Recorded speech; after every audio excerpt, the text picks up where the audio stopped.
আসসালামু আলাইকুম। গ্রামের আরও একটি ভিডিওতে সবাইকে স্বাগতম জানাচ্ছি।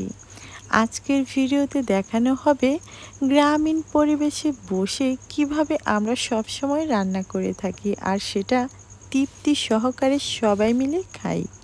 এই যে দেখতে পারছেন, গ্রামীণ পরিবেশগুলি দেখলে সত্যি মন ছুঁয়ে যায়, মন ছুঁয়ে যাওয়ার মতো দৃশ্য।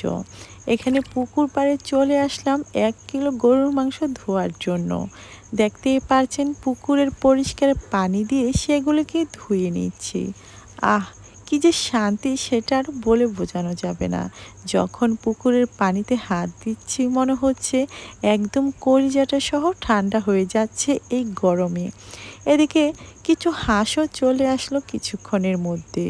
মাংসগুলি ধোয়া শেষেই দেখতে পারছেন এখানে পরিমাণ মতো সমস্ত মশলা দিয়ে দেয়া হচ্ছে। প্রথমে দেয়া হলো পেঁয়াজ ও হলুদ, সেটাকে ভালোভাবে হাত দিয়ে মেখে নেওয়া হচ্ছে।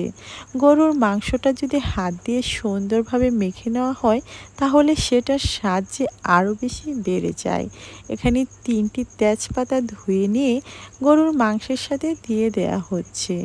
সত্যি দেখতে যেমন ভালো লাগছে, খেতেও ততখানি মজাই লাগবে, কারণ লাকড়ির চুলায় যে রান্না করা হয়েছে। পরিমাণ মতো দিয়ে দেয়া হচ্ছে এখানে মরিচ। গ্রামের মানুষরা মরিচের পরিমাণটা একটু বেশি খায়। যাই হোক, দেখতেই পাচ্ছেন সমস্ত মশলা দেয়া শেষ। আবারও হাত দিয়ে খুব সুন্দরভাবে সেটাকে মেখে নেওয়া হচ্ছে। এদিকে আশেপাশের পরিবেশটা দেখতেই পাচ্ছেন কতখানি সুন্দর ও আকর্ষণীয় লাগছে। সত্যি গ্রামে না থাকলে এটা আসলে কখনোই অনুভব করতে পারতাম না, গ্রামীণ পরিবেশ যে কতখানি সুন্দর ও মন ছুঁয়ে যাওয়ার মতো হয়। দেখতেই পারছেন মশলাগুলি সুন্দরভাবে গরুর মাংসের সাথে মেরিনেট করা হয়ে গিয়েছে। এদিকে সন্ধ্যাও নেমে পড়েছে। সন্ধ্যার ওই সূর্যটা দেখতে এতখানি সুন্দর লাগছে যা আর বলে বোঝানো যাবে না। এদিকে মাংসগুলি নিয়ে চলে যাচ্ছি চুলায়। এখানে চুলায় বসিয়ে দেওয়া হলো, অন্যদিকে সন্ধ্যাও যে হয়ে গেল।